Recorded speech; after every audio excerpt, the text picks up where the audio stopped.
Баршаңызға сәлем достар, менің каналыма қош келдіңіздер. Мен сіздерге бүгін қайсықты үй жағдайында қалай кетіруге болатынын айтатын боламын. Видеоны соңына дейін көріп, лайк басуды ұмытпаңыздар.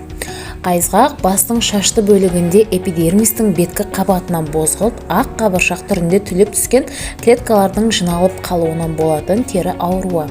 Тері бездері қызметінің күшеюінен не нашарлауынан пайда болады. Қайсықтан құтылудың жолдарын көп адамдар білмей жатады. Шаштың майлы әрі қайызғақ болып жүрсе, өзіне де өзгеге де жағымсыз. Қайызғақты шашқа арналған кішігірім кеңістер топтамасы. Күн сайын басыңызға саусақтарыңызбен массаж жасаңыз. Күніне 3-4 минут массаж жасау арқылы сіз жақсы нәтижеге қол жеткізесіз. Сонымен қатар контрастты душ қабылдаңыз. Соның ішінде басыңызды аямаңыз. Шаштарыңызға суық және ыстық су құйыңыз.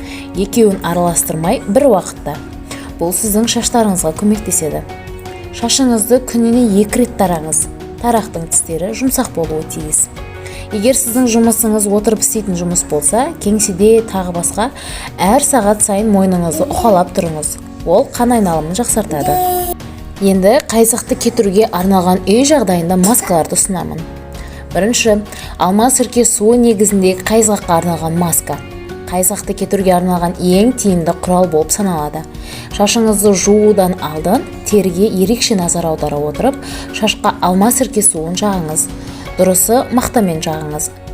Нәтижесі бір аптадан кейін көрінеді. Осы мақсатта лимонды да пайдалануға болады. Екінші, көп адамдар үй жағдайында қайсыққа қарсы аспирин қоспасын қолданады.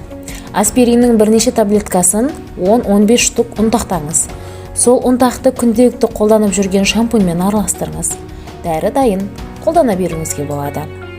Үшінші, қайсыққа қарсы тағы да бір тиімді маска, бір жұмыртқаның сарыуызы, ас қасық лимон шырыны, жарты стакан жылы су және ас қасық өсімдік майы. Сонымен бұл масканы да аптасына 1 рет қолдануыңызға болады. Майлы қайсықтан құтылуға хна да көмектеседі.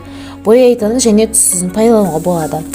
Достар, бұл масканы аптасына 1 рет қолдануға кеңес беремін. Сонымен сіз қайсықтан құтыласыз. Достар, осымен видеоның соңына да келіп жеттік. Видео сіздерге ұнады деген ойдамын. Каналға тіркеліп, лайк басуды ұмытпаңыздар.